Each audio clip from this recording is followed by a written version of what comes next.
诸葛亮的数万大军攻不下1000多人驻守的陈仓城，那么他为何不直接绕过陈仓去攻打眉县或者雍城呢？这是最近评论区问的比较多的问题，包括诸葛亮为何要驻守五丈原，而不是直接攻取长安等。本期视频我们就一起来解读古代的城池为何不能直接绕过去。228年12月，诸葛亮亲率数万大军攻打陈仓，而陈仓的守军只有1000多人。结果蜀军昼夜不停地攻打了20多天，竟然没有攻下。得知张合率军支援后，只能无奈撤兵。至此，第2次北伐结束。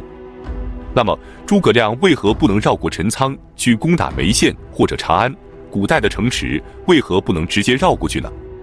首先，第一种情况是，有些城池和关隘根本就绕不过去，比如潼关和剑门关以及襄阳城等。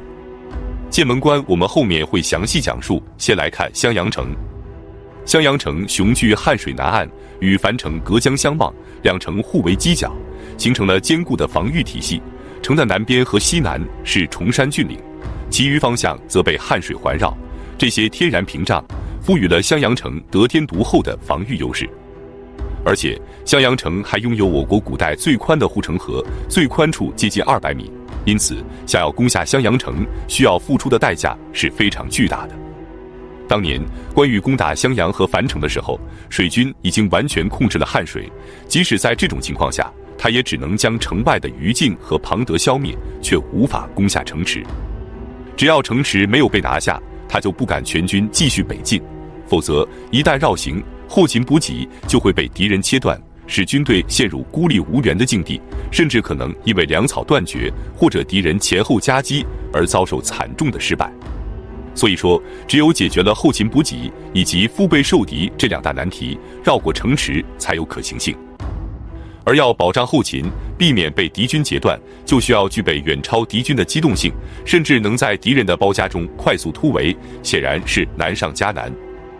首先，我们来看攻打一座城池会面临哪些挑战。城池不单单只是四面普通的城墙，城墙的高度和厚度以及倾斜度都是经过精心设计的，以确保守军可以在城墙上轻易地攻打敌军，而敌军却很难攻打守军。每一座城池都会修有护城河，而护城河的位置刚好在守军的射程范围之内，所以攻城方要想越过护城河，就需要在敌人的万箭齐发下进行，伤亡必定不会少。下一步便是架设云梯准备登城，而这时守军早就准备好了弓箭和火油，以及石头和金枝等防御措施，等待着问候敌军了。所谓金枝，就是将粪便熬煮成滚烫的液体，从上往下浇，被浇到的人必定会被烫伤，而烫伤后细菌就会感染，以当时的医疗条件，基本就无法活命了。另外，弓箭和石头也会从天而降，砸在士兵的身上，火油则会烧毁云梯。可见，在这个过程中，攻城方的伤亡无疑是非常巨大的。与此同时，攻城方会使用工程车去撞击城门，但是城门是由厚重的木板制成，很难被撞开。何况城内也有士兵从里面顶着木门，城楼上还有人不断地往下射箭、浇金枝、扔石头，伤亡也非常的巨大，并不像影视作品里那么轻松。当然，攻城方还会使用井字形木栏，让士兵登高射击，或者使用投石车为登城和撞击城门的士兵做掩护。最后，即使攻城方付出了惨重的代价后，终于撞开了城门，也并不是直接就可以入城了，而是会进入瓮城。在这里，守军可以360度无死角地进行射击，攻城的士兵连躲藏的地方都没有，这便是瓮中捉鳖。那么，既然攻城如此艰难，可不可以不去攻城，而是直接绕过去呢？问题是，之所以选择绕过陈仓，是因为陈仓城里的1000守军太难打。可是，如果连1000人的守军都攻不下来，去攻打眉县或者长安，会有胜算吗？只要将士们有了这个疑问，军心就会动摇，接下来的仗就更难打了。其次，兵马未动，粮草先行。诸葛亮之所以首先要攻下陈仓，是因为蜀军的粮道就是陈仓道，以秦岭山脉的险峻和道路的曲折，后勤人员必定是个非常庞大的数量，而且这些人基本都是老百姓，毫无战斗力可言。因此，诸葛亮只能将大营驻扎在距离陈仓道入口不远的地方，无论你是绕过去攻打眉县或者雍城，还是直接去攻打长安，只要离开了陈仓道的入口，原本还龟缩在陈仓城里的守军就会趁夜偷袭粮道，抢走或者烧毁粮草。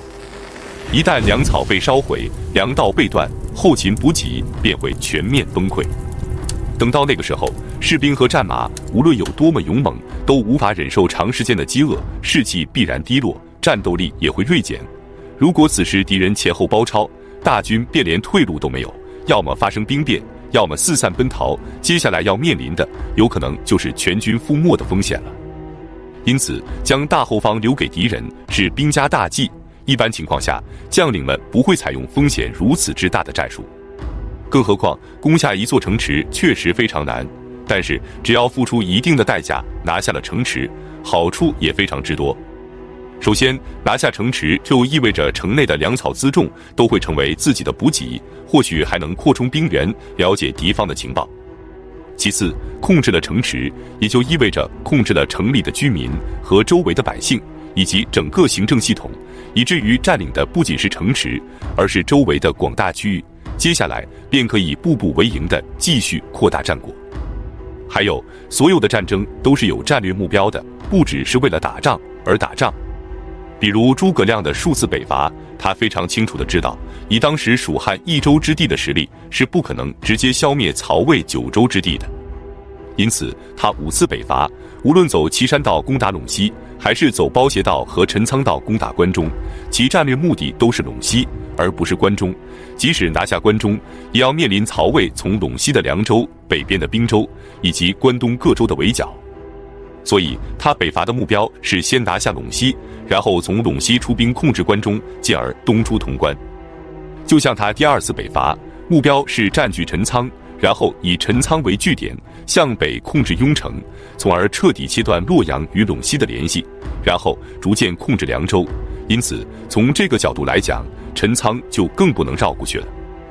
包括第5次北伐，诸葛亮之所以没有向东攻打长安，而是向西进驻五丈原，原因是这里靠近包斜道的入口，可以保证大军的粮道，然后攻打北原和阳遂，一直控制到北山，进而切断洛阳与陇西的联系。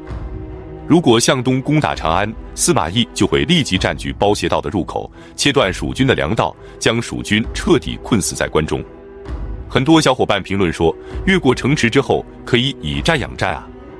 可是诸葛亮率领的数万人马，大多数是步兵，只要司马懿坚壁清野，几路大军围而不打，诸葛亮只要攻不下城池，就无法获得补给。最终，司马懿不用取胜，就能将这几十万人马活活饿死。那么，有没有绕过城池而取胜的呢？当然有的。比如，我们之前讲解过霍去病的河西之战，后面会讲到的朱棣，他从北京绕过诸多的城池，直接攻打南京，以及近期会讲解的邓艾，他绕过剑门关，直取成都等。